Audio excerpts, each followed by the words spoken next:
Thank you, guys. Thank you for the nice introduction. My name is Gerrit. I'm the head of database data management and analytics.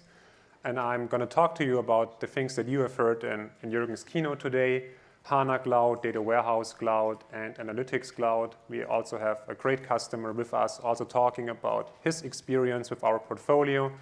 And then I'm very much looking forward into getting a dialogue with all of you. You have all seen that slide by now, so you all understand the X and the O and how our technology is being placed in the center as intelligence. My responsibility specifically is in database data management and analytics, as I was saying. And it's been quite purposefully designed around those functions, because what I recognized in my career in working with data is that it hardly ever works. We know so many enterprise customers, and they are so excited about digitization and about becoming a digital company. And yet the reality for most of them is that they are not. And they're really struggling with getting value out of data. So we started to think about, why is that the case? And what can we do to help people being successful with data beyond SAP portfolio items? And very specifically, we came up with this, value system that we said it's really about how you manage your amounts of data and how you process it, how you assure integrity, quality, and semantics of it, and how you have people using it. And this is specifically how we structure also the organization and the portfolio around those principles. And the good thing is that I think you and everyone can just take those principles and apply them to any data project with any vendor, and it will still be a recipe for success. One of the key things that is striking to me when I talk to customers, when I visit customers, specifically in my past when I was responsible for analytics, is that they have so much data. Many of our customers play in the petabyte range, some of them in the multiple petabyte range, yet only a fraction of the data is being really used inside those companies. Most of the times it's in a terabyte category. And I thought, we talk about the experience gap and, all the gaps that we find in enterprises, and I find the data gap to be the biggest one, because, between petabyte and terabyte is a factor of 1,000. That is a gap. That is a huge potential opportunity that we're not tapping into. And what I found is that it's mostly because how we go with, large sizes of data is vastly disconnected from the things that we want to do with data. Very specifically that I know that you all have made experiences with data lake technology. All of our customers have. And yet there are not as many success stories around them, because it turns out that if they are not managed well, if they're not having semantics and data quality assurance around them, they're more like data swamps. And there is little confidence in the data that they hold. The second piece is that it's also really hard for us to work with data. And I love this quote from Jim Barksdale. He was the former CEO, or was the CEO at Netscape at one point in time. And he said, if we have data, let's look at data. And if we have his opinion, then let's just go with mine. And it's a reality that most decisions are driven from that, opinionated reasoning. Usually it's the highest paid person's opinion, which is ultimately decisive for taking a decision. And that's clearly problematic, because we're all humans. We all carry our biases. We all want to be right, for instance. We all are subject to our own experiences. And there is a lot of goodness that comes with that. But we are leaving out the entire potential that we have by actually using data. Let's look at the data. What are the things that we are not seeing? And we specifically thought about what can we do to build systems that show us more things that we don't know, but show us things that we don't assume to be true, by using machine learning and predictive technology integrated in this value chain of data to do automatic data discovery and to do automatic outlier detection and so forth. And ultimately what we found out, and this is I think the great part that hopefully everyone takes away and uses them regardless in what setting, that when you think about driving data value, it's really about a simple formula. You can have little data, small data. If you have high data quality and high data use, it multiplies to a higher value. And we have seen many customers being successful with this approach. On the other hand, you can have vast amounts of data. You can have an ocean of data. But if you're not using it at the end for anything, there is no value coming out of it. And we specifically designed our strategy and our product portfolio of interconnecting the pieces to not only provide a solution, but provide the interconnectivity. And also recognizing that there is an ecosystem around us. They're all taking part and place in that value equation. And we want to be fully embracive of that with open standards, with new partnerships, and also by architecting our applications. We heard microservices earlier today, in a way that it can also be consumed on a programmatic level, not only as an end solution. This is the HANA Cloud Services strategy. It's about HANA Cloud, for any type of data, Data Warehouse Cloud for data management, semantic and quality, and Analytics Cloud for usage of data. And they all can be used in conjunction or individually. I brought you a video that I'm playing in 1 second for you, and after that video, I think it's best if we hear from a customer of ours. Markus Hartmann from Porsche is going to join me here on stage, and he's talking about his experiences in their real work life with SAP products in analytics and data management. And now in that specific demo video, I'm going to show you basically how we connect that value chain of data when all of these things come together for maximizing data value. So in this example, I'm just logging onto my home screen. You see that the system keeps me updated with alerts. I have a natural language search interface. We use typing here for the sake of the demo. And I can just ask questions in natural language because I'm not trained to use a tool at this point in time. I just have an informational need.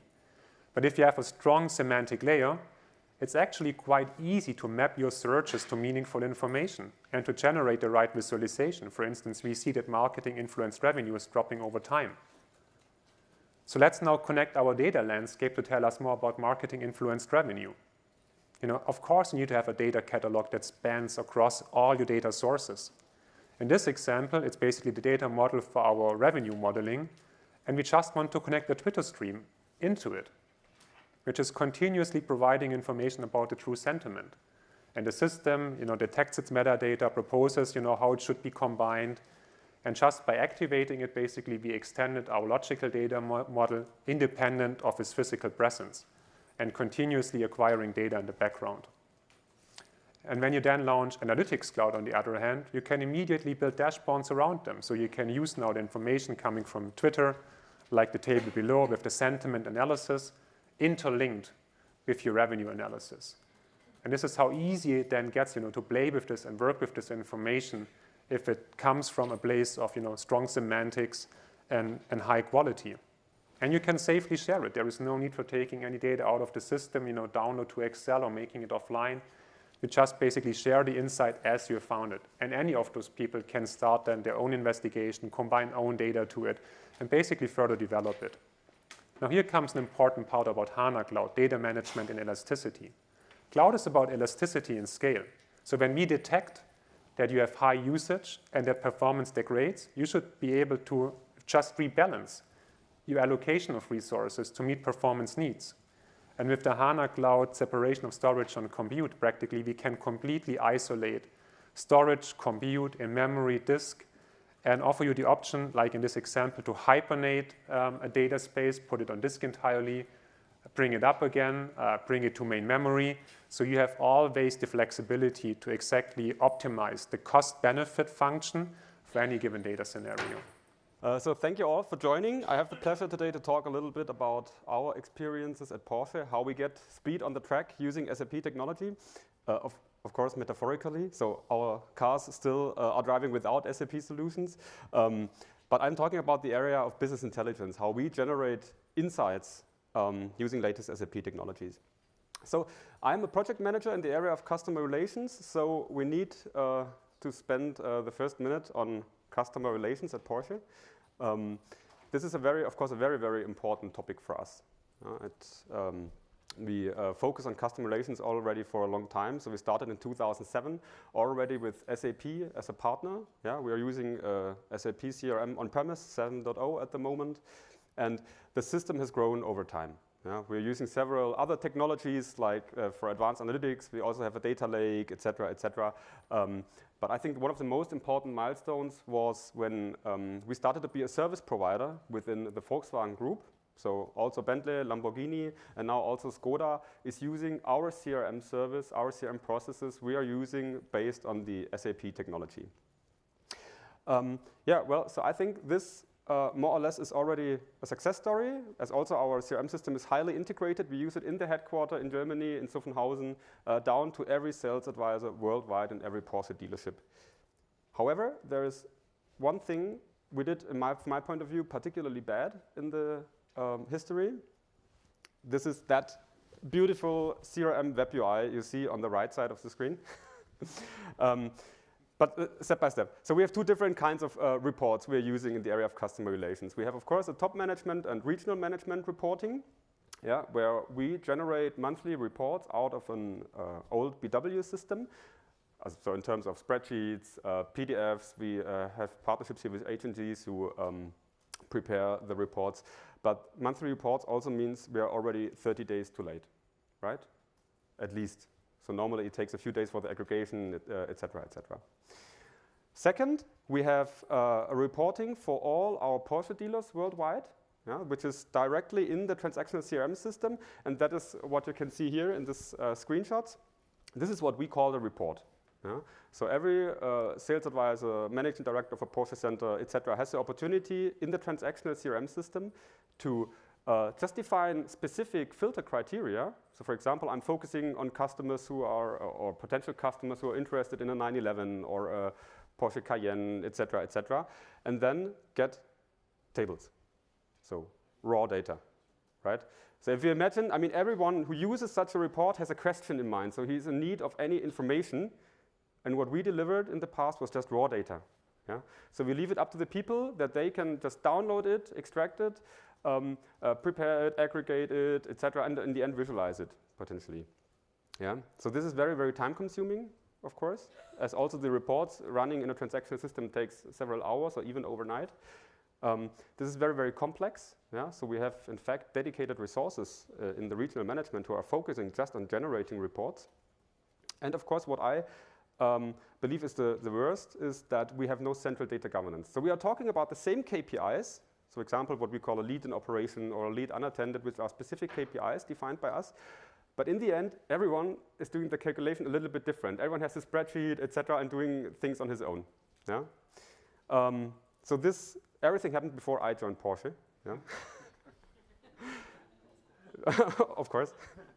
And then we said, okay, we need something new. That was back in 2016 when we started and said, okay, we need something which is state of the art, which has the opportunity to make, to visualize data, to be flexible, to offer dashboards instead of just raw data.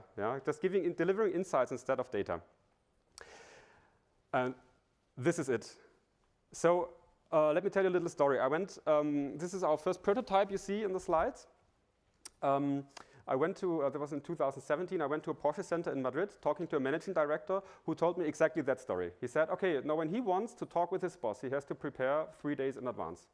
So he has to download all the data, which takes 1 or 2 days, then he has to aggregate it, visualize it, and then he can have a meeting with his boss talking about certain key figures. And I said, okay, what do you report? Leads in operation, leads unattended. And I said, okay, look here, on my iPhone, I had it with me, our prototype. I said, here, it's just there. And it's there in real time, and everything is done. He was like, he had tears in his eyes. He was so happy to see that. So that was really, really awesome feedback we received. So that's from the business point of view. So it's just there. It's in real time. So when you enter a Porsche center and you are there registered as a lead, so you are interested in buying a Porsche and the sales advisor is entering your data, it takes up to 20 seconds until it's replicated out to the cloud, to Waldorf, and then through our highly virtualized model, it's just there in a dashboard, 20 seconds after it has been entered in a Porsche center somewhere. So that was really awesome. Our business users really love it. And from our point of view, so we have now the first really future-proof solution, as also SAP is a cloud-first commitment, and now we are just there. It was amazing to see how the software was developing over the years when we started back in 2016. In fact, we have a lower TCO. So for us, it's just cheaper than just building up the infrastructure, buying licenses, et cetera, doing everything on-premise. We have a better performance, right, through the distribution, of course, and of course, scalability. So for SAC, it's fairly simple with just amount of users, and it's just working for us as a black box. Below that, we are right now using BW for HANA in the HANA Enterprise Cloud. which is very, very easy to scale up. We already did it 2 times. And one really important thing is flexibility. So from my experience now, after 3 years, it's not like in the past when we said, okay, cool, we buy some SAP software, we have a huge contract for licensing, and then say goodbye. 3 years later, we recognized, oh shit, we need new licenses and talk together again. We now have really more or less a partnership, talking together every week or every 2 weeks. We are talking about new features, new requirements we have, and how we can get there. So that's really fascinating also from our business department.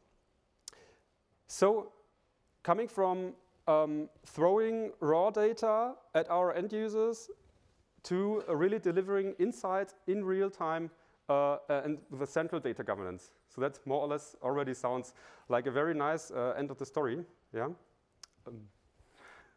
But I also know that you have more to share. Yeah. Very specifically, Porsche was one of the customers that also signed up for the Data Warehouse Cloud beta program. And it would be great if you could share your experience that you had with that. And also, if you could mention, what you think are, the key new concepts, or what you think is, like the coolest feature in Data Warehouse Cloud. Yes. Okay. Cool. Yeah. In fact, we have one more thing. So first of all, thanks very much for letting us into the beta program of Data Warehouse Cloud. It was open for everyone. Yeah, but especially the headliner program. So for us, of course, I was now talking about the area of customer relations.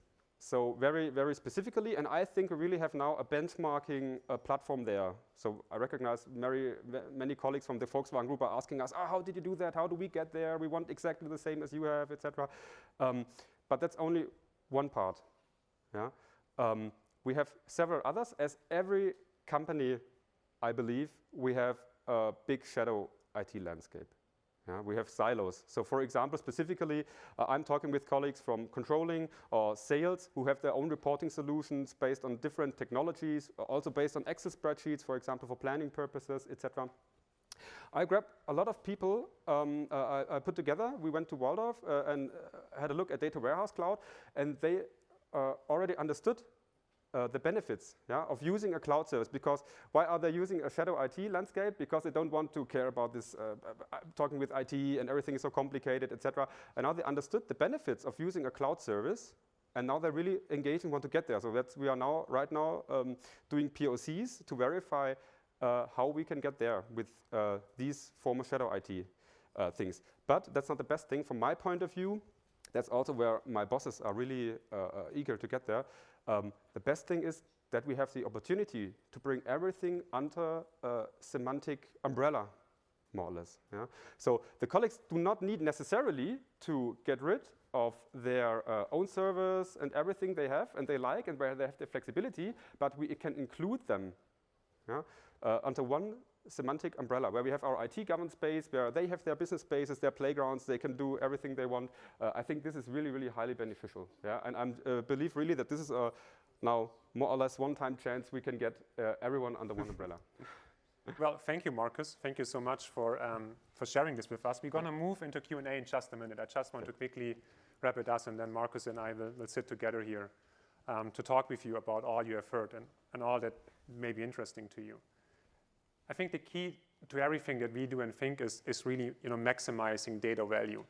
And specifically, when you look now in all of our product portfolio categories like database technology, I mean, you heard and saw some pretty big changes that we have done that we announced at Sapphire. For instance, that HANA went out of the main memory boundaries, that we have now a relational HANA data lake based on Sybase IQ technology, that we are embracing Hadoop and remote file storage systems as a part of a storage landscape. With data warehousing cloud, that we are now taking data warehousing first of all to the cloud, but also that we are revisiting how is a data warehouse really architected in a data landscape with more use cases, with higher data literacy, and really facilitating a new dialogue between IT and business departments when working with data. And last but not least, Analytics Cloud, where I'm just so much convinced that the future is not learning a tool and building dashboards. It's about knowing first of all the questions that you want to get an answer for and being informed about the things you don't see. So that concludes the part of the presentation where I'm talking to you, and now I'm super excited to, together with Markus, get your questions. Thank you.